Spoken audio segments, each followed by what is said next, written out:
Hi again. I'm going to start with a Heidi hi today because it's rainy and it's a bit miserable. And Mrs. Sutton, who I spoke to last week, said that when I say Heidi hi, she says hody ho. So there we go. Heidi hi. Let's go to Hampshire. So it's another county with a coastline.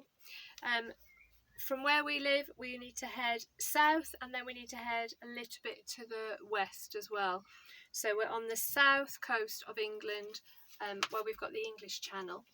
And according to Route Planner, from the driveway, it takes longer than you think. It's about 140 miles, but it's estimating between 2.5 and 3 hours. Basically, because when you head south from Cambridge to that part of the country, you've got Greater London there as well. So you've got to go round Greater London and then you can get held up in all sorts of traffic. So Hampshire's county town is Winchester. Winchester is actually a city, has a cathedral. It's not the biggest town or city in Hampshire. Hampshire has two other bigger towns. It has Southampton and Portsmouth.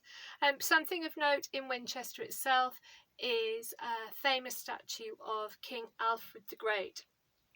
Winchester has quite an important history because it was the sort of centre, the historic capital of Wessex, it was called, and King Alfred was the King of Wessex at the time.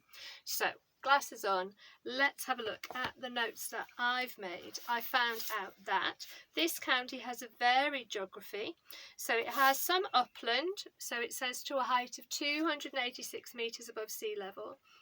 It has rivers that flow mostly to the south, so towards the English Channel.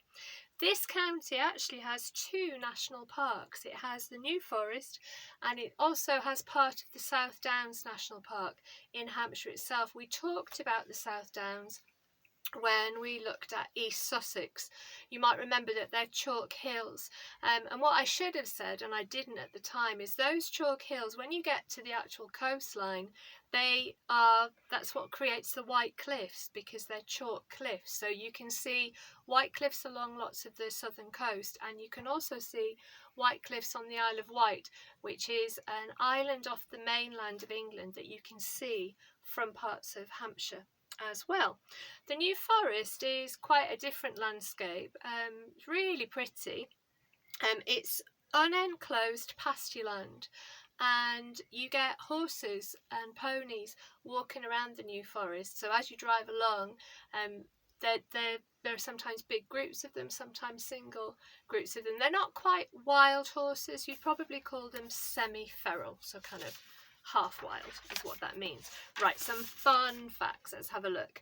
Oh, I know what I was going to tell you about. Tide mill. Remember when we looked at Suffolk, there was a tide mill in Suffolk at a place called Woodbridge. Well, there's a tide mill in a place in Hampshire.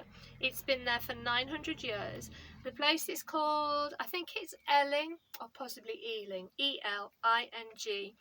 And exactly like the one in Woodbridge, it harnesses the power of the tides, and they grind wheat into flour at that mill. Hampshire is famous for its watercress. Apparently it's been grown commercially there since the 19th century, and the county is responsible for the majority of watercress production in the nation. Hampshire has two ferry ports, Portsmouth and Southampton. You can go to the Isle of Wight, and actually you can also go across the English Channel further afield to mainland Europe. Two famous authors were born in Hampshire, Jane Austen and Charles Dickens. And then a last little bit of fun football trivia.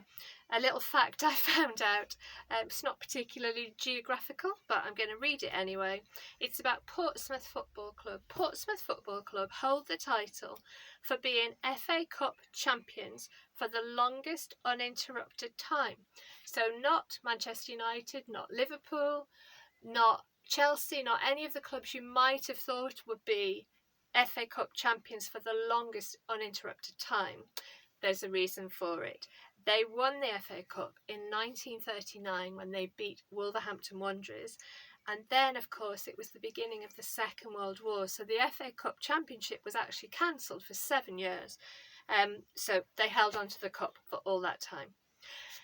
Enough about Hampshire for today. I think next time we'll go further north to Northumberland, another county with a coast. I'll see you soon.